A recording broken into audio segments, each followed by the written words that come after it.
لے جی میں بات اس چیز سے شروع کروں گا کہ پاکستان کے طبقاتی ڈھانچے کو سمجھنے کے لیے یہ کتاب آپ پڑھ لیں. Thank you very much. نہیں فیصلہ بادیوں کے ساتھ بھی کبھی میں نے سوچا جو ٹرائی کر لوں. یہ کتاب میری پی ایچ ڈی کا تھیسس تھی اور پھر آکسفورڈ یونیورسٹی پریس نے اس کو شائع بھی کیا اور پھر اس کو کچھ لوگوں نے ایوارڈ بھی دے دیا. Best book of social sciences 2012 کا ایوارڈ بھی ملا. اس وقت پاکستان کے طبقاتی ڈھانچے کے اعتبار سے مکمل اس کا ایک انالیسس اس کتاب کے علاوہ میرا خیال ہے کم ہی کتابیں مارکیٹ کے اندر موجود ہیں. جو موجود ہیں وہ کافی پرانی ہیں. اس کتاب میں نے بات چیت شروع کی ہے اس قدیم نظام سے جو کہ اس خطے کے اندر رائج تھا برطانوی سامراج یا نوآبادیاتی نظام سے پہلے. پھر میں نے بات کی کہ نوآبادیاتی نظام نے یعنی کلونیلزم نے یا نیو کلونیلزم نے کس طرح سے اس نظام کو تبدیل کیا اور پھر آزادی کے بعد ایوب، بھٹو، ضیاء، جمہوری دور کے اندر مشرف اور پھر اس والے دور کے اندر کس طرح سے یہ تبدیل ہوا. تو آج کا لیکچر بھی مور اور لیس اسی آؤٹ لائن پہ چلے گا. پہلا سوال آپ کے سامنے میں یہ رکھتا ہوں جو کہ برطانیہ کے یہاں آنے سے پہلے جو نظام تھا وہ مغلائی نظام اس کو آپ کہہ سکتے ہیں. تو وہ نظام کیا تھا؟ وہ کیپٹلسٹ سسٹم نہیں تھا. انفیکٹ اکثر و بیشتر اخبارات کے اندر بھی اور پولیٹیکل انالیسس کے اندر بھی اس کو ہم فیوڈلزم کہتے ہیں. میرا نقطہ نظر یہ تھا جب میں نے مارکس کو پڑھا کہ انفیکٹ یہ فیوڈلزم بھی نہیں، یہ ایک اور نظام ہے جس کو مارکس نے نام دیا the Asiatic mode of production. Asia کے اندر ایک منفرد نظام ہے جو کہ یہاں پر پایا جاتا ہے. یہ بھی ایک استحصالی نظام ہے، انتہائی قدیم نظام. اس نظام کی خصوصیات سمجھنا بہت ضروری ہے. پہلی بات تو یہ کہ unlike a capitalist system جہاں پہ تمام محنت کی تقسیم کار جس کو ڈویژن آف لیبر کہتے ہیں وہ پیسے اور منڈی کے ذریعے کی جاتی ہے، تو اس نظام میں ایسا کوئی سلسلہ نہیں تھا. یہ نہیں کہ پیسہ موجود نہیں تھا، ضرور تھا، تجارت ہوتی تھی، پیسہ بھی تھا، اس کا نام بھی روپیہ تھا اور اکثر ہم سلور میں تجارت کیا کرتے، سلور کو استعمال کیا کرتے تھے اس مقصد کے لیے کہ تجارت کی جائے، گولڈ کو نہیں کرتے. تو پہلی خصوصیت اس کی یہ کہ ڈویژن آف لیبر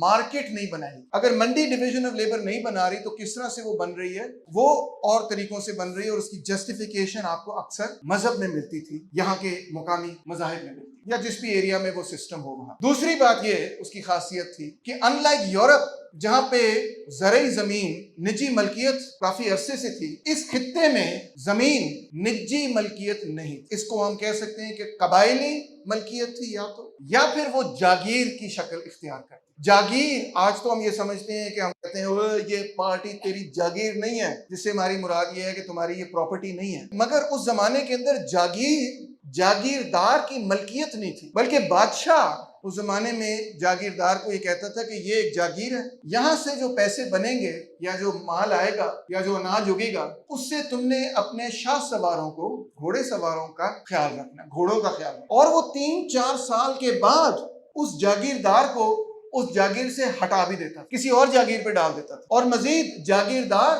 مقامی کبھی بھی جاگیر پر نہیں رہتا تھا، وہ تو شہر میں رہتا تھا. اور چوتھی بات یہ کہ جاگیردار ایگریکلچرلسٹ تھا ہی نہیں. جاگیردار مغلائی فوج کے اندر ایک کمانڈر تھا، کیولری کا کمانڈر، شاہ سواروں کا کمانڈر، گھوڑے سواروں کا کمانڈر، ایگریکلچرلسٹ نہیں تھا. یہ بڑا ڈفرنٹ سسٹم آلریڈی ہمیں نظر آ گیا کہ یورپ کے سسٹم سے بہت مختلف ہے، جس کو ہم فیوڈلزم کہتے ہیں. زمین نجی ملکیت نہیں ہے، مگر زمین کے اندر سے جو پیسے، جو اناج، جو بھی پیداوار ہوتی تھی اس کا ایک حصہ، تقریباً آدھا حصہ جاگیردار کو ادا کیا جاتا. کون کلیکٹ کرتا تھا؟ یہ جاگیردار کے نیچے ہوتا تھا زمیندار، اور زمیندار پنڈ میں رہتا تھا، ایگریکلچرلسٹ تھا، اور اس کی پرائمری ڈیوٹی یہ تھی کہ وہ پنڈ کے اندر جو مال پیدا ہوتا ہے، اناج جو پیداوار ہوتی ہے، اس کا آدھا حصہ اٹھا کے وہ جاگیردار کو دیتا تھا.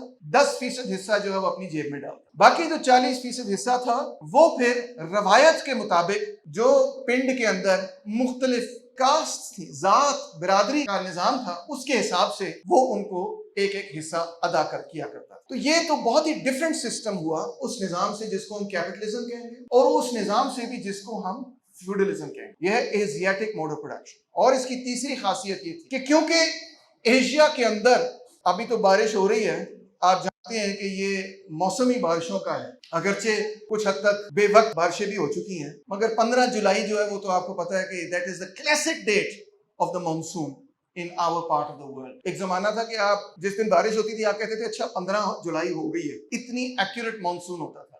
مگر اب آپ دیکھیں کہ پچھلے 2 ہفتوں سے تقریباً بارشیں ہو رہی ہیں کیونکہ گلوبل وارمنگ کی وجہ سے مانسون کا پورا جو نظام ہے وہ بے ترتیب ہوا ہوا ہے۔ مگر بہرحال 80% بارشیں پورے سال میں جو ہونی ہے اس میں سے 80% بارشیں ہمارے خطے کے اندر اسی مہینے کے اندر ہونی، آگے پیچھے بارشیں نہیں ہونی۔ تو بارش کے بغیر یا باقاعدہ بارش کے بغیر یہ بڑا مشکل ہو جاتا ہے کہ آپ فصل اگائیں۔ ڈرائی سیزن میں آپ فصل کیسے اگائیں گے جب بارشیں نہیں ہو رہی؟ اب یورپ کے اندر، انگلینڈ کے اندر، اور میری بیوی جو وہاں بیٹھی ہیں، جب ہم لندن میں رہ رہے تھے تو وہاں پہ روز بارش ہوتی تھی، روز 2-3 سے مراد یہ 2-3 دن بعد، 4 دن بعد، پورا سال بارش برابر ہوتی ہے۔ مگر یہاں ایسا نہیں ہے، یہاں پہ ایک موسم ہوتا ہے برسات کا موسم، جس میں ہم کہتے ہیں آئے موسم رنگیلے سہانے جیا نہیں مانے تو چھٹی لے گے۔ ہاں، تو وہ برسات کا جو مہینہ ہوتا ہے اسی میں ہم کہتے ہیں کہ یہ پیار کا مہینہ ہے، یہ عشق کا مہینہ ہے، وغیرہ وغیرہ۔ ہماری ساری پاکستانی فلمیں بھی اور انڈیا کی فلمیں بھی جو ہیں وہ ہمیشہ ایسوسیٹ کرتی ہیں پیار کو، عشق کو برسات کے مہینے کے ساتھ، کیونکہ اسی مہینے کے اندر پھر پانی کی وجہ سے، بارش کی وجہ سے سب کچھ جو ہے وہ ایسے لگتا ہے جیسے زندہ ہو گیا دوبارہ۔ تو اس مانسون سائیکل کی وجہ سے یا پانی کی قلت کی وجہ سے اس پورے علاقے کے اندر، نہ صرف برِ صغیر کے اندر بلکہ اکثر مڈل ایسٹ کے اندر، ایجپٹ کے اندر، واٹر کی مینجمنٹ انتہائی ضروری ہے۔ زمین بے تحاشا تھی بھی اور ہے بھی، مگر زمین زرخیز نہیں ہو سکتی جب تک کہ وہ بحرانی یعنی کہ نہری نہ ہو جائے، جب تک کہ اس میں پانی نہ ہو۔ تو آپ دیکھیں کہ جو پرانی سویلائزیشنز ہیں وہ قائم ہی اس ایشیا میں، وہ قائم ہی اس بنیاد پہ ہوئی جب انہوں نے واٹر مینجمنٹ کا سسٹم بنایا۔ سب سے پرانی سویلائزیشن دنیا میں، شاید ایشیا میں، ہے میسوپوٹیمین سویلائزیشن، جو کہ عراق کی سویلائزیشن۔ انہوں نے اپنے 2 دریا ٹائگرس اور یوفریٹیز دونوں کی ایک فلڈ پلین تیار کیا۔ اسی طرح اس سے آگے چلے جائیں، ایجپٹ نے بھی یہی کیا۔ ایجپٹ میں نائل جب فلڈ ہوتا ہے اس فلڈنگ کو وہ کنٹرول کر کے پانی استعمال کیا کرتے۔ اسی طرح انڈس ویلی سویلائزیشن کا آپ نے سنا ہوگا، وہ انڈس کو واٹر کو کنٹرول اور مینیج کر کے یہاں پہ سارا اپنا سسٹم بناتے تھے۔ اس زمانے میں اس کو دریائے سندھ بولا جاتا تھا، جس سے نام ہند ہوا، ہند سے نام ہندوستان ہوا، ہندوستان سے ہی نام ہندو ہوا، ہندی ہوا۔ یہ سب نام جو ہے وہ در حقیقت دریائے سندھ پر رکھے گئے اور اسی سے نام اس کا انگلش ورژن ہے انڈیا، انڈس وغیرہ، یہ سارے ایک ہی نام۔ تو اس دریا کی بنیاد پہ پورے اس خطے کا نام ہی بن گیا۔ کیسی دلچسپ قسم کی بات۔ دوسرا دریا آپ جانتے ہی ہیں کہ گنگا دریا، برہما پترا وغیرہ۔ اسی طرح انڈین سویلائزیشن کے اندر یانگزی ریور اور یلو ریور، ان چیزوں کے پانی کو چینلائز کر کے پہلے بڑے بڑے شہر ایشیا کے اندر قائم۔ اس کا مطلب یہ تھا کہ ریاست کا ہمیشہ یہاں سے دور قدیم کے اندر ایک اہم کردار تھا کہ وہ اکنامک پروڈکشن کو شروع کرے اور قائم رکھے، اس کی پری کنڈیشنز پوری کرے۔ وہ یہاں پہ کبھی بھی لیزے فیئر فری مارکیٹ سسٹم وجود میں نہیں تھا۔ ہماری کلائمیٹک ریزنز کی وجہ سے ریاست کا ہمیشہ ہی ایک معاشی کردار انتہائی اہمیت رکھتا۔ اور آخر میں یہ چوتھا feature Asiatic mode of production کا یہ تھا کہ جو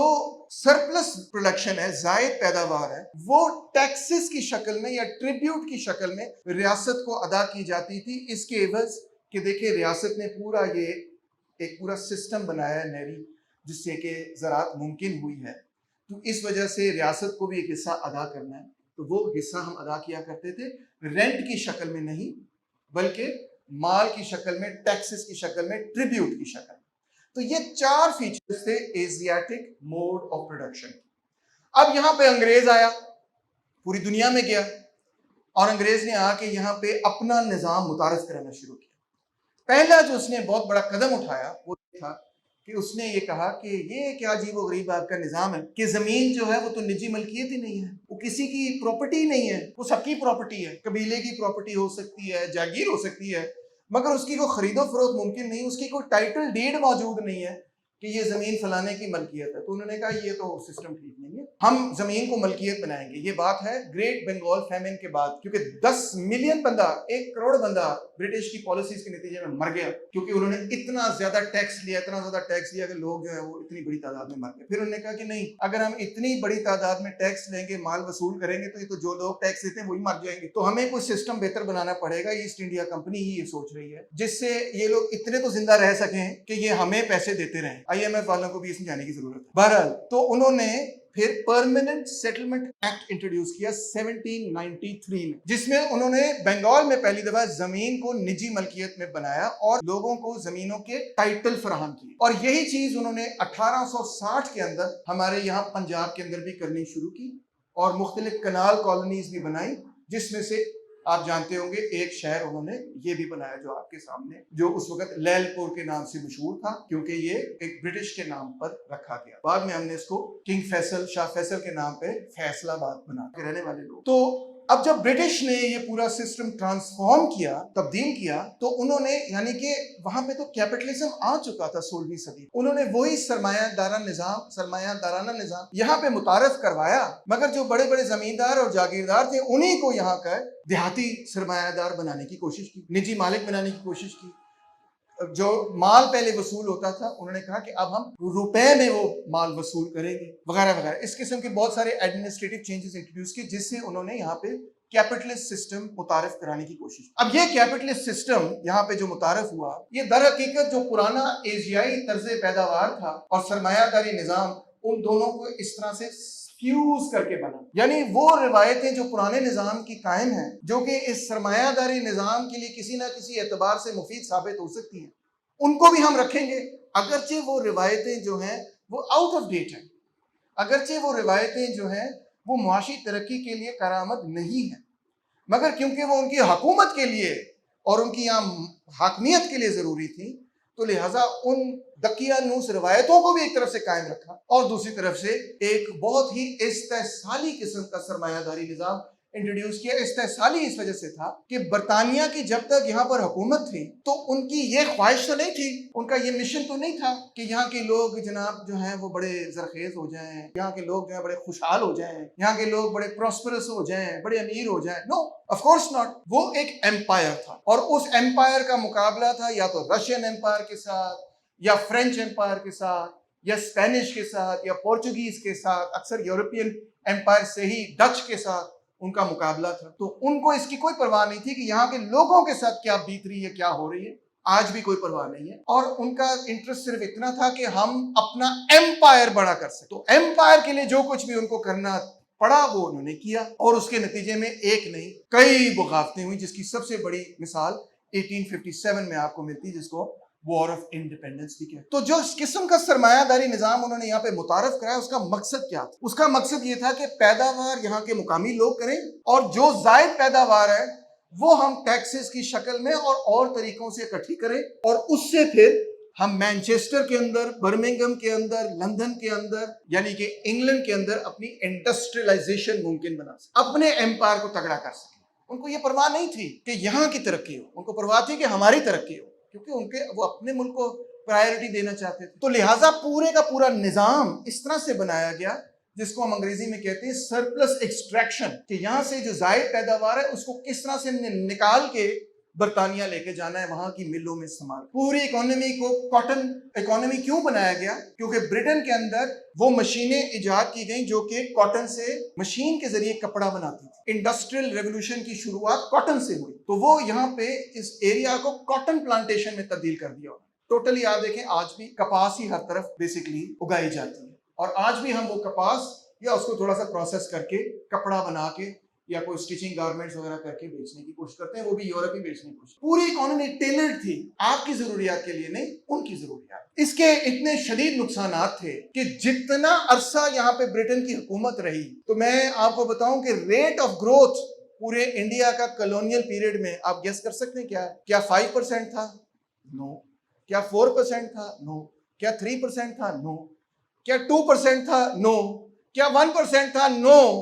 پورے 200 سال کے اندر پورے کے پورے انڈیا کا جو ریٹ آف گروتھ تھا، جتنی مرضی یہاں پہ صنعت لگ رہی ہو، جیسے مرضی اسکول بنائے گئے ہوں، ایچ ایس این کالج بنایا گیا ہو، گورنمنٹ کالج بنایا گیا، جو مرضی ہوا ہو، یہاں کا گروتھ ریٹ 200 ایئرز پر تھا زیرو، ایبسلیوٹلی زیرو۔ اس سے زیادہ میرا خیال ہے کہ آپ کالونیل سسٹم کو برٹش گورنمنٹ کے حوالے سے، ہمارے میں بڑے دانشور ہیں، وہ کہتے ہیں انگریزوں کا راج بالکل ٹھیک سی، وہ بڑا چنگا سی جی، وہ بڑا انصاف کرتے سن، تو نال کرتے ہوں گے، مگر عوام نال کوئی انصاف نہیں کیتا انہوں نے، بلکہ عوام دی زندگی اتھے انہوں نے بالکل غربت دی سطح دے اوتے رکھی اور ਉਹਦਾ ਨਤੀਜਾ ਤੁਸੀਂ ਵੇਖ ਹੀ ਰਹੇ ਰਿਜ਼ਲਟ یہ ہوا کہ ایک تو پورا پیٹرن آف ڈیولپمنٹ ایک طرح سے بنا اور دوسرا یہاں پہ کوئی خاطر خواہ انڈسٹریلائزیشن نہیں ہوئی جو ہوئی وہ ان کے مقصد سے ہوئی اور جو ہوئی اس میں سے مقامی لوگ فائدہ نہیں اٹھا سکتے تو پھر آبویسلی یہاں پہ بغاوتیں اور زیادہ مضبوط ہوتی چلی گئیں اور ورلڈ وار 1 اور ورلڈ وار 2 کے نتیجے میں جب یورپین پاورز بہت زیادہ کمزور ہو گئی کمزور ہونے کی ایک تو وجہ یہ تھی کہ آپس میں لڑ کے پھاوے ہو گئے اور دوسری وجہ یہ تھی کہ سوویت یونین نے ایسی کٹاپا پھیرا نازی جرمنی اور اس کے ساتھ اتحادیوں کو کہ اس کے بعد ایک گلوبل ایمپائر کو قائم رکھنا ناممکن ہو تو پھر جا کے ہماری جو تحریک ہے وہ کامیاب ہوئی کہ ہم یہاں سے انگریزوں کو مار بھگائے وہ بھاگے تو صحیح مگر جو پورا نظام وہ بنا کر گئے وہ اسی طرح سے قائم تھا اور جو حکمران طبقہ انہوں نے بنایا اس نظام کو چلانے والے لوگ جو انہوں نے بنائے وہ بھی اسی طرح سے قائم تھے ان کی جو خیال و تصور و سوچ اکنامک ماڈل اور سیاسی ماڈل تھا وہ بھی کم و بیش یہی تھا جو کہ برٹن کے پیریڈ کے اندر ڈیولپ لیگل کتنے لوگ یہاں پہ وکالت یا وکیل بننے کے لیے پڑھ رہے ہیں تو آپ نے دیکھا ہوگا کہ جو لیگل سسٹم آپ پڑھ رہے ہیں وہ برٹش لیگل سسٹم اس کی ٹرم سارے وہ لیٹن سے لی گئی ہیں ہیبیس کارپس اور یہ وہ پولیٹیکل سسٹم کو آپ دیکھیں تو ہمارے لیے آئیڈیل آج بھی وہی ہے کہ ہم نے جو ہے برٹش پارلیمنٹری سسٹم جو ہے اس کے قریب آنا جناح کا بھی یہ ویژن تھا نہرو کا بھی یہ ویژن اس وقت کی کانگریس مسلم لیگ سب یہ کہتے تھے کہ وہی سسٹم ہونا چاہیے جو وہاں پہ ہے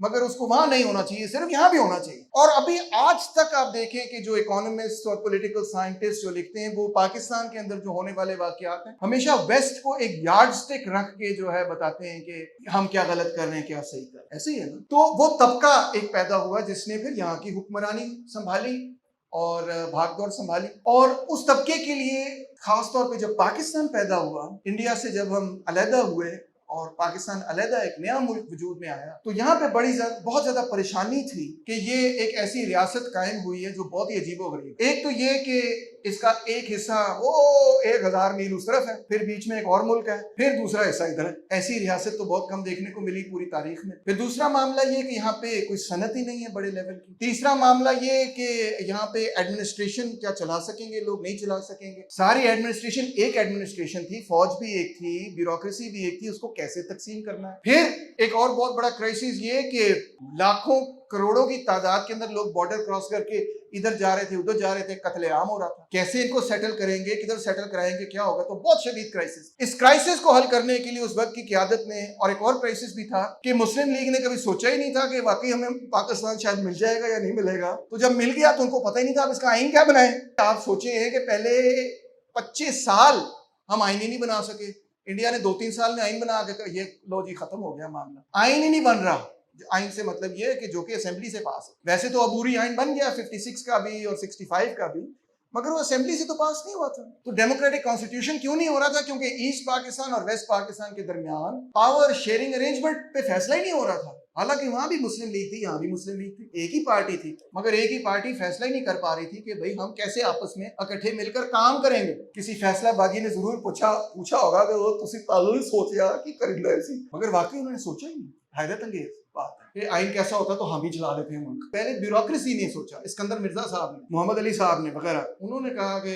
سیاست دانوں کو دفع کرو ہم خود ہی چلا لیتے ہیں تو انہوں نے یہاں پہ پہلے سول مارشل لاء لگا دیا اس کے بعد انہوں نے ملٹری مارشل لاء لگا دیا اور جمہوریت شموریت انہوں نے کہا ویسے ان کا ایٹیٹیوڈ یہ تھا ہماری پبلک کے اور عوام کے بارے میں فرینکلی کہ لوگ تو جاہل ہیں غریب گروہ کے کیا ان کو کیا پتا ہم پڑھے لکھے ہیں کیونکہ 80 انگریزی گل کر سکتے ہیں تو بیوروکریسی کا یہ اور آرمی کا بھی اس وقت یہی نقطہ نظر تھا کہ ڈیموکریسی کی ہمیں کوئی ضرورت نہیں ہے لوگ پڑھے لکھے ہیں نہیں تو ان کو ووٹ شوٹ کا کوئی معاملہ نہیں ہے ان کو بس چپ کر کے کام کراؤ یہ بہت بڑا غلط فیصلہ اور یہ بہت پاکستان کی عوام کو اور لوگوں کو انڈر ایسٹیمیٹ کرتا تھا اور عوام نے ثابت کیا کہ عوام سیاسی اعتبار سے ان سے بہت زیادہ باشعور اور اختیار بھی رکھتی ہے اور عوام نے کہا کہ یہ نہیں چلے گا ایوب خان کا جب پیریڈ شروع ہوا ایوب خان نے یہ فیصلہ کیا کہ نہ صرف ہم اب خود چلائیں گے مگر ایسا کرتے ہیں امریکہ بادشاہ کے پاس جاتے ہیں اور ان سے ٹیکنالوجی پیکج بھی لیں گے ان سے ایڈ اور اسسٹنس بھی لیں گے اس سے ٹیکنیکل نو ہاؤ بھی لیں گے اور پاکستان کو امریکن ماڈل پہ چلائیں گے کیونکہ اب امریکہ برٹن سے آگے نکل گیا تو انہیں کو اپنا پیر مانتے ہوئے پاکستان کو چلائیں گے تو یہاں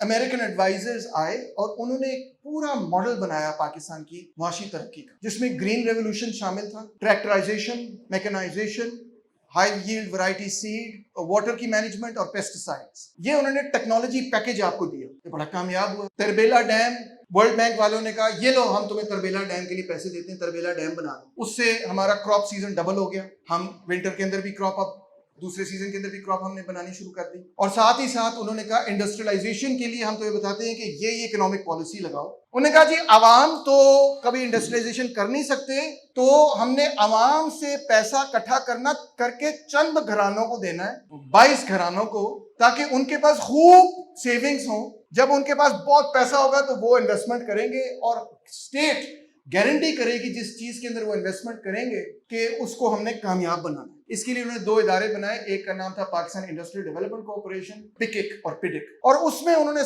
22 خاندانوں کو تقریباً ہینڈ پک کرتے ہوئے انہوں نے ایسی ریاست نے ان کو سبسڈیز اور ٹیکس ایمنسٹی اور ہر قسم کی مراد دی کہ یہ کامیاب سرمایہ دار بن سکے, کامیاب انڈسٹریلسٹ بن سکے. وہ ساری تفصیلات آپ اس کتاب میں بھی پڑھ سکتے ہیں, اور ان کی اپنی کتابوں میں بھی یہ لکھا ہوا ہے, وہ بھی چھپاتے نہیں. تو بڑی تیز انڈسٹریلائزیشن ہوئی ایوب دور کے اندر. ابھی بھی آپ دیکھیں کچھ ٹرکوں کے پیچھے ایوب خان کی تصویر لگی ہوئی ہے, وہ کہتے ہیں سب سے اچھا دور تھا. بڑی تیز ترقی ہوئی, تیز ترقی تو ہوئی, مگر اس میں سے فائدہ صرف چند گھرانوں نے اٹھایا. جس طرح حبیب جالب کہتے ہیں کہ 20 گھرانے آباد اور کروڑوں ہیں ناشاد, صدر ایوب زندہ باد, صدر ایوب زندہ باد.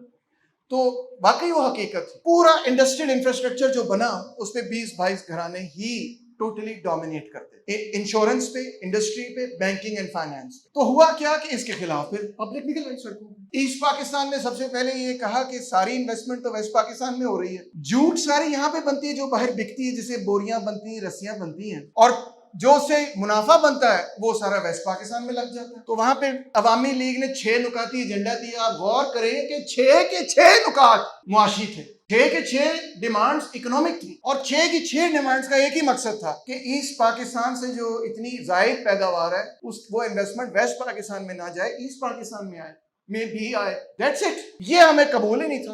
پہلے تو الیکشن ہی نہیں کروانا, پھر جب تحریک 68 کے اندر بڑھ گئی تو الیکشن کروایا, جب الیکشن کروایا تو رزلٹ نہیں ماننا, جب رزلٹ نہیں مانا تو انہوں نے اسمبلی کال کر دی, جب اسمبلی کال کر دی تو ان کو آپریشن ہو گیا, جب آپریشن ہو گیا تو ان کی بغاوت شروع ہو گئی, جب بغاوت ہوئی تو اس کے نتیجے میں انڈیا نے انٹروین کیا تو ایسٹ پاکستان بنگلہ دیش بن گئی. ساری اپنی غلطی تھی, حقیقت ہے تاریخ کی. اب یہاں پہ بھٹو دور شروع ہوا تو بھٹو نے کہا یہ اب آئندہ غلطی نہیں کریں گے, روٹی کپڑا مکان دیں گے, صحت دیں گے, تعلیم دیں گے. لو جی آتے ہی اس نے 256 انڈسٹریلسٹ کو نیشنلائز کر دیا. یہ مزدوروں کی ڈیمانڈ تھی. انفیکٹ میں آپ کو یہ بتاؤں, فیصلہ آباد میں بھی حقیقت ہے اور لاہور میں تو 100% حقیقت ہے کہ بھٹو کی نیشنلائزیشن سے پہلے ہی مزدوروں نے فیکٹریاں ٹیک اوور کر لی, اور وہاں سے انہوں نے مالکوں کو نکال دیا تھا. انہوں نے کہا تھا تسی نہ آنا کر, اسی آپ پہ فیکٹری چلاواں گے, اور وہ خود فیکٹریاں چلانی شروع کر دی. انہوں نے مینجمنٹ اور مالکوں کو نکال دیا, اور بعد میں اس کی نیشنلائزیشن. ورکنگ کلاس کی اپنی ڈیمانڈ. اسی طرح جو مزارے تھے, انہوں نے جو بے زمین تھے انہوں نے کہا ہمیں زمین ملنی چاہیے. تو ایک بہت بڑا ریفارم یہ تھا کہ جو مزارہ جہاں پہ رہتا ہے وہ زمین جو ہے اس کا گھر, یعنی کہ وہ گھر اگرچہ اس کی زمین نہیں ہے, اب وہ اگر کورٹ آئے اور یہ کہے کہ میں یہاں پہ اتنے سال سے رہ رہا ہوں تو وہ زمین کورٹ اس کو الاٹ کر دی, اس طرح اس کو گھر مل جائے گا. پھر انہوں نے یہ کہا کہ یہ جو ڈیٹ ہے ایک سرٹن پیریڈ 5 سال سے پرانی جو ایگریکلچرل ڈیٹ ہے وہ ہم اڑا دیں گے, معاف کر دیں گے, وہ نہیں آپ جاگیرداروں نے یا زمینداروں نے لینی غریبوں سے. اس طرح کے بہت سارے ریفارمز ہوئے. اور پھر لینڈ سیلنگ, وہ بھی انہوں نے زمین کی سیلنگ جو ڈکلیئر کی اس میں انہوں نے یہ کہا کہ اس سے اوپر اگر کسی کے پاس نہری یا غیر نہری زمین ہے تو وہ آپ سے لے کر تو غریبوں میں تقسیم کر دی جائے. اب آپ اندازہ کر سکتے ہیں کہ اس پہ تو نہ سرمایہ دار خوش تھے. اردیشر کاوس جی کے اگر آپ کالم کبھی پڑھیں تو جب تک وہ زندہ تھے وہ ڈان کے اندر ہر ہفتے لکھتے تھے کہ سارا مسئلہ ہی بھٹو کی وجہ سے ہوا. اور سہگل بھی بڑے اپسیٹ تھے, ان کی بھی ٹیکسٹائل ملیں جو ہے وہ چلی گئی تھی. آدم جی تو بہت ہی ناراض تھے, ان کی کئی بزنسز اڑ گئی تھی. میاں منشا بڑے اپسیٹ تھے, ولائکاز والے بڑے اپسیٹ تھے. جتنے پاکستان کے بڑے 22 بڑے خاندان نہیں تھے وہ سارے ہی بڑے اپسیٹ تھے, ماں سوائے چند کے. 2-3 کچھ فرق نہیں پڑا. اکثر کچھ نے 50% اپنی فیکٹریاں لوز کی, کسی نے 30%, کسی نے 60%, کسی کے پاس فیکٹری ایک تھی وہ بھی چلی گئی. سی ایم لطیف کی ایگزامپل ہے. تو یہ بڑا ریڈیکل دور تھا پاکستان کی تاریخ کا, جس کے اندر محنت کشوں کی تحریک بہت سٹرونگ تھی. اور پبلک نے یہ کہا, ایک طرف تو یہ کہا ایسٹ پاکستان کے اندر کہ ہم اپنا استحصال قبول نہیں کرتے, اور ویسٹ پاکستان کے اندر جہاں ایک طرف طبقاتی جدوجہد شروع تھی, محنت کش طبقہ یہ کہہ رہا تھا کہ ہمارا حصہ کہاں ہے, روٹی کپڑا مکان کہاں ہے, ہم ساری زندگی محنت کرتے رہے اگلا جو ہے وہ پہلے 1 میل سے شروع ہو اور اب اس نے 20 میلیں لگا لی ہوں اور ہمارے بچے جو ہیں اسکول بھی نہیں جا سکتے. وہ لڑے اور پھر وہ لوگ بھی لڑے جو کہتے تھے کہ یہ جو 1 یونٹ آپ نے بنایا ہوا ہے اس کو بھی ٹھیک کرو, ہمیں اپنی صوبائی خود مختاری چاہیے, اپنی جو ایتھنک پہچان ہے وہ ہماری ہونی چاہیے. بلوچستان, خیبر پختونخوا, ایون سندھ, ایون پنجاب کے اندر لوگ یہ کہتے تھے کہ پنجاب کا اپنا صوبہ ہونا چاہیے. تو یہ ساری سٹرگلز جو ہیں اس 70s کے اندر چل رہی تھی. اب ملٹری اور بیوروکریسی کو یہ نظر آیا کہ جو پرانا طریقہ کار تھا جس کے ذریعے ہم نے عوام کو دبایا ہوا تھا ایوب کے دور کے اندر اور اسکندر مرزا کے دور کے اندر, وہ تو شاید چلے گا نہیں. ہمیں کوئی نیا طریقہ کار چاہیے عوام کو چپ کرانے کا. تو ایک تو ظاہری بات ہے انہوں نے ڈنڈا نکالا اور کہا باہر آ کے دیکھو دفعہ 144 لگ گیا ہے, جو بندہ باہر نکلے گا تو ڈنڈا پڑے گا. کوڑے مارے انہوں نے صحافیوں کو, پولیٹیکل ورکروں کو, فوجی آمریت قائم کر لی یہاں پورے پاکستان کے اندر. اور اس کے ساتھ ساتھ انہوں نے یہ کہا کہ عوام کو نظریاتی طور پہ کہ وہ روٹی, کپڑا, مکان, صحت, تعلیم, اپنے حقوق نہ مانگے, ایک مخصوص قسم کی انٹرپریٹیشن اسلام کی نکالی جس میں انہوں نے یہ کوشش کی کہ لوگ جو ہے نا بس خاموش ہو کے گھر چلے, اپنے حقوق کے لیے, اپنے جمہوری حقوق کے لیے جدوجہد نہ کریں. تو یہ وہ پورا پیریڈ تھا اسلامائزیشن. اس کا اصل تعلق جو تھا تو وہ اسی چیز سے تھا کہ یہاں کی جو ایلیٹ تھی وہ یہ نہیں چاہتی تھی کہ پاکستان کی عوام جو ہے وہ اپنے معاشی, سیاسی, ثقافتی حقوق کے لیے لڑے. اسی مقصد کے لیے میں سمجھتا ہوں کہ یونیورسٹیوں کے اندر بھی جو جمعیت ورسز NSF اور یہ وہ سارا جھگڑا شروع ہوا یہی تھا. اور اس مقصد میں ضیاء الحق نے اس چیز سے بھی گریز نہیں کیا کہ جہاں پہ وہ ایتھنک ڈویژن کے ذریعے لوگوں کو آپس میں لڑوا سکتا تھا تو وہاں پہ اس نے MQM کو بھی استعمال کیا. ایتھنک پالیٹکس کراچی کے اندر متعارف کروانے میں ضیاء آمریت کا کلیدی کردار. اور پھر مزید یہ کہ جہاں پہ مذہبی بنیادوں پہ لوگوں کی آپس میں لڑائی ہو اس کو بھی استعمال کیا. مثال کے طور پہ سپاہی صحابہ, لشکر جنگی اور یہ سارا سلسلہ ایک شروع ہوا. کیونکہ 80s سے پہلے آپ غور کریں کہ پاکستان کے اندر سنا بھی کسی نے نہیں تھا شیعہ سنی لڑائی فساد وغیرہ, یہ ایسے نہیں ہوتا تھا. Didn't happen. اس کے بعد یہ ایک دم سے ایسے ایسکیلیٹ کیا جس کی حد صاحب کوئی نہیں. آج کے زمانے کے اندر جو کچھ ہم دیکھ رہے ہیں وہ یہی ہے. مگر کیونکہ اس وقت ضیاء صاحب امریکہ کے پاس جا چکے تھے, افغانستان میں کمیونسٹوں کی حکومت قائم ہو گئی تھی. ضیاء نے کہا کہ میں اس حکومت کو گراؤں گا, آپ کی مدد کروں گا. CIA نے اپنی تاریخ کا سب سے بڑا آپریشن شروع کیا جس کا نام تھا آپریشن سائیکلون. $40 بلین یہاں پہ جہادی قوتوں کو دیے گئے اس مقصد کے لیے کہ افغانستان کے اندر کمیونسٹوں کو شکست دی جائے. اس وقت سوویت یونین افغانستان میں نہیں تھا, افغانستان کے اپنے کمیونسٹ اقتدار میں آ چکے. تو انہوں نے اس حکومت کو گرایا اور دوسرا انہوں نے کہا پاکستان کے اندر بھی بائیں بازو کی سوچ کو کچل دیا جائے, ختم کر دیا. پورا تعلیمی سلیبس چینج کیا گیا, ٹی وی, یہ وہ, ریڈیو, میڈیا, پوری آمریت تھی 11 سال. کوئی زیادہ بولتا تھا تو اس کو کوڑے مارتے تھے, جیل میں ڈال دیتے تھے, جلا وطن ہو جاتا تھا. بہت سخت آمریت تھی. مشرف والی آمریت تو چوچوں والی آمریت تھی, بڑی پیاری آمریت. یہ ہائبریڈ رجیم میں کوئی نو پرابلم, میں نے تو زیادہ آمریت دیکھی ہے, بہت سخت تھا معاملہ. 1990s آئے, بے نظیر بھٹو واپس آئی. لوگوں نے کہا کہ یہ اب واپس غریبوں کی کوئی روٹی کپڑا مکان کی بات کرے گی. اوپر سے سوویت یونین ٹوٹ گیا تھا, بین الاقوامی کلائمیٹ بھی چینج ہو گیا تھا. تو بے نظیر نے بھی یہ کہا, نواز شریف بھی آپس میں آتے رہے جاتے رہے. انہوں نے یہ کہا کہ اب تو ہم IMF کے سپورٹ کے بغیر زندہ نہیں رہ سکتے. تو وہ پورا پھر نجکاری والا سلسلہ شروع ہوا اور جو 70s کے اندر نیشنلائزیشنز وغیرہ ہوئی ان کو ڈی نیشنلائز کیا. اسی طرح جو ٹیرف بیریئرز 45% پہ تک 46% پہ تھے ان کو گرایا گیا. ڈی ریگولرائزیشن, لبرلائزیشن اور پرائیویٹائزیشن, یہ نیا پروگرام 1990s میں لانچ کیا گیا. اور اس وقت سے لے کر آج تک یعنی اگلے پھر 33 سال یہی ایک ہی پروگرام, کوئی چینج نہیں آیا اس میں. اور اس وقت سے لے کر اب تک آپ دیکھیں کہ آپ کی اکنامک گروتھ جو ہے نا وہ اس نے ایسے ہے جس طرح گاڑی میں ہینڈ بریک کسی نے کھینچی, اٹھ ہی نہیں رہی.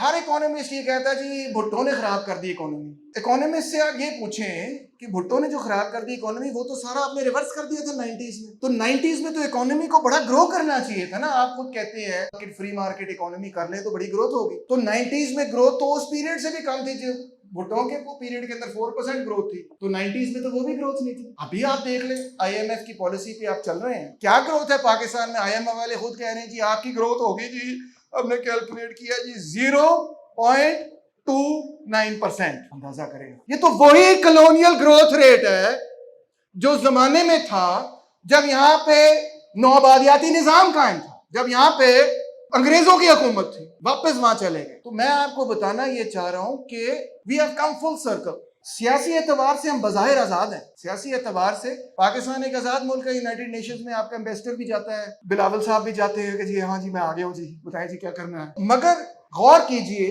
کہ پاکستان کے پارلیمنٹ کے سامنے آپ کے منتخب نمائندوں کے سامنے اسحاق ڈار صاحب 1 گھنٹہ تقریر 2 گھنٹہ تقریر کرتے ہیں اور کہتے ہیں یہ بجٹ ہے، بجٹ پاس ہو جاتا ہے. جب بجٹ پاس ہوتا ہے تو ڈار صاحب جاتی ہے آئی ایم ایف کے پاس اور کہتے ہیں سر یہ بجٹ ہے. آئی ایم ایف والے کہتے ہیں بجٹ وٹ بجٹ، اس کو ایسے ردی میں پھینک دیں، کہتے ہیں یہ تو قابل قبول ہی نہیں. ڈار صاحب وہیں پر آئی ایم ایف کی میٹنگ میں لکھتے ہیں اچھا سر اگر آپ کو یہ قبول نہیں ہے تو یہ لے 215 بلین روپے کے ٹیکسز میں بڑھا دیتا ہوں، یہ لے 83 بلین روپے کے اخراجات میں کٹا دیتا ہوں. آپ کبھی سوچ سکتے ہیں؟ آئی ایم ایف والے کہتے ہیں ہاں یہ بجٹ ہے پتر، یہ لو اب $3 بلین کل آ گئے ہیں نا، مطلب اپروو ہو گئے ہیں نا. مگر $3 بلین وہ جب آپ کو دیتے ہیں وہ آپ کے اس کے ساتھ شرائط ہیں. پہلی شرط یہ ہے کہ آپ نے بین الاقوامی تجارت کے حوالے سے کسی قسم کی کوئی روک تھام نہیں کرنی. پہلی بات تو انہوں نے یہ کہا ہے کہ برآمد ہو یا درآمد ہو آپ اس پہ کسی قسم کی قدغن، کسی قسم کا ٹیکس، کسی قسم کی ریگولیشن نہیں لگا سکتے. اگر ہماری کمپنی چاہے تو ہم 1 جوتا بھیجیں یا ہم چاہیں تو ہم 1 لاکھ جوتا بھیجیں، پاکستان روک نہیں سکتا امپورٹس کو. دوستو really think about this. I want you to think about this. Because Pakistan جو ہے وہ تقریباً 22 سے لے کے 24 بلین ڈالر کماتا ہے اپنے تمام ایکسپورٹس کے ذریعے. کہہ لیں 24 کہہ لیں، اس وقت 22 کے سے بھی نیچے آیا ہے مگر 12. اور پاکستان مزید کماتا ہے تقریباً 30 بلین ڈالر، یعنی جو کل ہم چیزیں ایکسپورٹ کر رہے ہیں اس سے زیادہ پیسے ہم کما رہے ہیں ان لوگوں کی وجہ سے جو باہر جا کے نوکریاں کرتے ہیں، ملازمتیں کرتے ہیں اور اپنے گھر پیسے بھیجتے ہیں. وہ رقم ہے کتنی؟ 30 بلین ڈالر. کیا رقم ہے؟ تو یہ اکٹھے مل کر بنی تقریباً 52 بلین ڈالر. اور جو چیزیں ہم باہر سے خرید کر ملک میں لے کر آتے ہیں اس پہ پتہ ہم کتنے خرچے کرتے ہیں؟ کسی کو معلوم ہے؟ 70 بلین. اس کا مطلب یہ ہے کہ ہم 18 بلین ڈالر خرچ کرتے ہیں جو ہمارے پاس ہے ہی نہیں، جو ہم کماتے ہی نہیں. تو آپ میں سے کوئی اپنا گھر چلاتا ہے؟ آپ چلاتے ہوں گے، ہاں، باقی تو اسٹوڈنٹس بیٹھے ہیں. اگر آپ کی آمدنی ہو بالفرض 1 لاکھ روپے، ہر سال آپ 2 لاکھ روپے کی چیزیں خریدیں تو آپ کے ساتھ کیا ہوگا؟ ایگزیکٹلی نقصان ہو جائے گا. ان کو قرضہ اٹھانا پڑے گا اور پھر قرضوں کی قسط اٹھانی پڑے گی اور قسط کے اوپر شرائط میری قبول کرنی پڑے گی. تو یہ فاؤنڈیشن ہے ہمارے بین الاقوامی قرضے. سمجھ رہے ہیں آپ؟ اگر ہماری حکومت کے پاس یہ اختیار ہوتا کہ وہ یہ کہے، ایک رسپانسبل شخص لگ رہے ہیں یہاں پہ، آپ کا نام وحید صاحب، رسپانسبل لگ رہے، اینک بھی انہوں نے بڑی اچھی پہنی ہے. ظاہری بات ہے ان کو یہ پتا ہے کہ بیگم سے وہ یہ کہیں گے کہ جناب میں 1 لاکھ روپے کماتا ہوں، 1 لاکھ روپے سے زیادہ خرچہ نہیں کروں گا، میں مطلب میں مقروض ہو جاؤں گا. مگر آپ اندازہ کریں جو چیز ہم ہر گھر میں کرتے ہیں وہ پاکستان کی ریاست نہیں کر سکتی، وہ ہم ایز اے سوسائٹی نہیں کر سکتے. ہم لمٹ نہیں لگا سکتے کہ sir we make 50 billion dollars every year, 50 billion سے زیادہ میں کوئی چیز امپورٹ نہیں کروں گا. اگر ہم یہ کریں تو ہمیں کبھی بھی کسی کی قرضے کی ضرورت نہ پڑے. مگر آئی ایم ایف حکومت سے کہتا ہے کہ 3 بلین ڈالر اگر آپ نے لیے تو اس کی شرط یہ ہے کہ آپ کوئی ٹیرف نہیں لگا سکتے، کوئی بیریئر نہیں لگا سکتے، امپورٹس کی ریسٹرکشن یا امپورٹس کی یا انٹرنیشنل ٹریڈ کی کوئی ریگولیشن نہیں کر سکتے. اس کا مطلب ہے دوستوں آپ دیکھ لینا، میرے سے لکھوا لیں کہ آپ کو 3 بلین ڈالر ملے 9 مہینے کے لیے، 9 مہینے بعد آپ یہ کہہ رہے ہوں گے کہ جناب ہم نے زیادہ خرچہ کر دیا ہے اور اب ہمیں کہیں اور سے پیسے چاہیے. کیونکہ یہ پچھلے 70 سالوں سے یہی ہو رہا ہے، ہر سال ہم خرچہ زیادہ کرتے ہیں پھر قرضہ لینے پر مجبور ہوتے. دوسرا انہوں نے یہ کہا ہے، آئی ایم ایف والے یہ ڈینائی نہیں کرتے، کہتے ہیں ہم نے کہا. دوسری انہوں نے شرط یہ لگائی، انہوں نے کہا کہ ہم فریڈم میں بلیو کرتے ہیں. فریڈم کس کے لیے؟ ڈالر کے لیے. دوسری انہوں نے شرط یہ لگائی ہے کہ ڈالر کو جو آپ نے آرٹیفیشلی دبانے کی کوشش کی ہے اور ہم نے دبایا ہے اس کو نہیں آپ نے دبانا، اس کو آزاد کریں. بندے مر جائے انہوں نے کوئی پرواہ نہیں، مگر ڈالر آزاد ہونا چاہیے انہوں کے مطابق. ڈالر کو آزاد کرنے کا مطلب یہ ہے کہ ڈالر جتنا مرضی اوپر جانا چاہے، پنکھے میں لگنا چاہے تو لگ جائے، نو پرابلم. اب اس سے کیا ہوتا ہے؟ اس سے یہ ہوتا ہے کہ جو چیزیں ہم نے امپورٹ کرنی ہیں ان کی قیمتیں بڑھ جاتی ہیں کیونکہ اس میں تو ڈالر پے کرنے پڑتے ہیں، اور جو چیزیں ہم نے ایکسپورٹ کرنی ہوتی ہیں ان کی قیمت کم ہونی چاہیے، مگر وہ قیمت کم اس لیے نہیں ہوتی کیونکہ جو چیزیں ہم بناتے ہیں ایکسپورٹ کرنے کے لیے وہ انہی چیزوں، اس کا خام مال جو باہر سے آتا ہے. 65% بجلی تو آئی پی پیز بناتی ہیں اور وہ بناتی ہیں فاسل فیولز پر، ہائیڈرو پہ تو نہیں بناتی، وہ پانی کی بنیاد پہ نہیں بناتی. باہر سے پیٹرول ڈیزل آئے گا تو یہ بجلی بنے گی، تو بجلی مہنگی ہوگی. جب مہنگی ہوگی بجلی تو جو شے میں بنا رہا ہوں مہنگی ہوگی. جب ڈالر کی قیمت چڑھے گی تو بجلی کی قیمت چڑھے گی. جب بجلی کی قیمت چڑھے گی تو جو چیز میں بنا رہا ہوں وہ کمپیٹیٹیو ہی نہیں ہوگی. جب کمپیٹیٹیو نہیں ہوگی میرے ایکسپورٹس ہی نہیں بڑھیں گی. تو ڈالر چڑھتا جائے گا, امپورٹ بل چڑھتا جائے گا, ایکسپورٹ ارننگز بڑھیں گی نہیں. ہے نا دلچسپ بات. ہمارا کل قرضہ اس سال کے بعد ابھی 126 بلین ہے, اس سال کے بعد 22 بلین اور ہم نے حاصل کرنا ہے اس سال اپنی پیمنٹس کرنے کے لیے. کل قرضہ ہمارا ہے 150 بلین ڈالرز. اگر امریکن کا ہے 150 بلین ڈالرز, روپیوں میں کنورٹ کر کے آپ دیکھ لیں کہ فی بندہ کتنا قرضہ ہے ہر بندے پہ. اب جب ڈالر کی قیمت بڑھے گی, ابھی کیا ہے کتنے پہ ہے ڈالر؟ 284 پہ ہے. اب لوگ یہ کہہ رہے ہیں کہ یہ 340 پہ جانا ہے by the end of the year. اب آپ خود اندازہ کریں کہ ڈالر اگر 200 سے 300 300 سے 400 پہ جاتا ہے تو وہ 150 بلین ڈالرز بھی اسی تناسب میں بڑھتے جاتے ہیں. اگر ڈالر 10% ویلیو بڑھتی ہے تو اس کا مطلب ہے جو بین الاقوامی قرضہ آپ نے ادا کرنا ہے, آپ کوئی نیا قرضہ نہ لیں, اس کی ویلیو بھی 10% بڑھ جائے. یہ ہے ریئلٹی. تو انہوں نے کہا ڈالر کو آزاد کریں, جس کا مطلب یہ ہے کہ آپ جو ہیں اس سائیکل میں پھنس جائیں گے. پھر انہوں نے یہ کہا ہے کہ کیونکہ جی مہنگائی بہت زیادہ ہو رہی ہے تو آپ جو ہے نا انٹرسٹ ریٹ جو ہے وہ ہائی رکھیں, انٹر بینک انٹرسٹ ریٹ. تو اس وقت اسٹیٹ بینک کا انٹرسٹ ریٹ ہے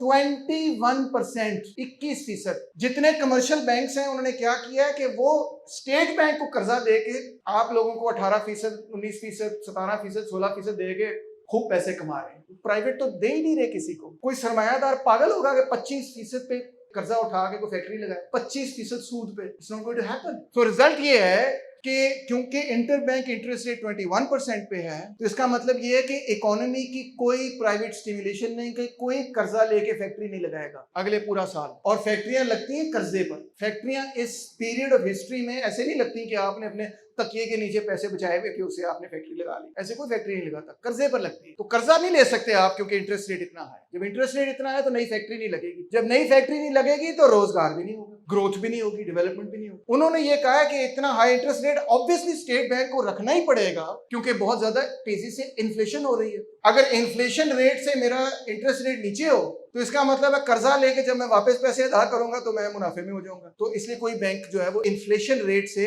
نیچے انٹرسٹ ریٹ نہیں رکھتا. obvious بات ہے. تو اب رزلٹ یہ ہے کہ 21% وہ انٹر بینک انٹرسٹ ریٹ ہے. گروتھ بالکل زیرو ہو گئی ہے پاکستان, پرائیویٹ سیکٹر میں بھی, پبلک سیکٹر میں بھی. اب پبلک سیکٹر میں آئی ایم ایف نے یہ کہا ہے کہ جی آپ نے بیلنس کرنا ہے اپنا بجٹ. اس کا مطلب ہے ٹیکس بڑھائیں اور اخراجات کم کریں. اب جب آپ ٹیکس بڑھائیں گے اور اخراجات کم کریں گے, اول تو آپ کو پتا ہے امیر لوگ تو ٹیکس دیتے ہی نہیں, ان کے پاس بڑے طریقے ہوتے ہیں بچنے کے لیے. یہ نوکری پیشہ لوگ, آپ ملازمت والے لوگ, میرے جیسے لوگ جو ہیں, کیونکہ ہمارا سورس پہ کٹ جاتا ہے, کٹ کے مجھے پیسے ملتے ہیں نا, تو ان لوگوں سے ہی نکلنا تھا. یا پھر نکلے گا یہ جی ایس ٹی اور سیلز ٹیکس وغیرہ کی شکل. سو رزلٹ کیا ہے کہ پبلک کے پاس پیسہ بھی کم ہے. اب پبلک کے پاس پیسہ کم ہے, وہ منڈی میں جا کے چیزیں نہیں خرید رہے.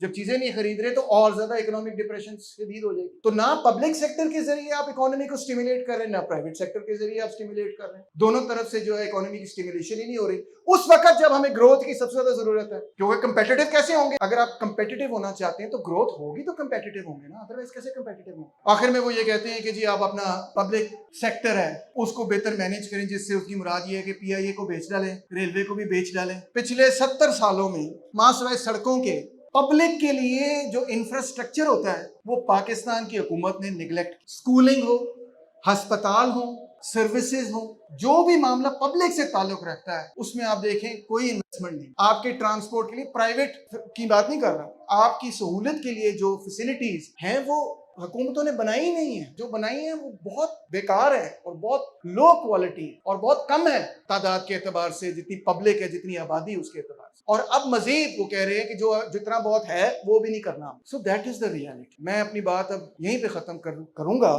کہ اگر ہم بالکل سٹارک ریالٹی دیکھیں تو مجھے ایسے نظر آتا ہے کہ تاریخ کا پہیہ گھوم کے واپس آ چکا ہے, اس سینس میں کہ بظاہر سیاسی طور پہ ہم آزاد ہیں مگر معاشی پالیسی کے اعتبار سے ہم بالکل بھی آزاد نہیں. معاشی پالیسی وہی ہے جو وہاں سے بن کر آ رہی, اور حقیقت میں تاریخ ہمیں اگر کسی چیز کی دعوت دے رہی تو وہ یہی ہے کہ جس طرح کسی پیریڈ آف ہسٹری کے اندر ایک بہت بڑی سٹرگل ہوئی کہ ہم نے اپنے ملک کو سیاسی طور پر آزاد کرنا, جو 14 اگست 1947 کو جا کر کئی 100 سال بعد کامیابی اس کو ملی.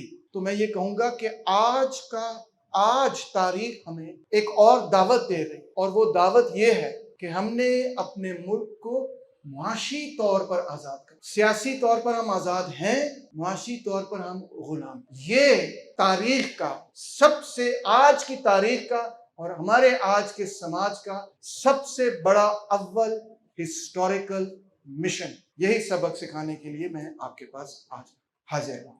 بہت بہت شکریہ. Thank you.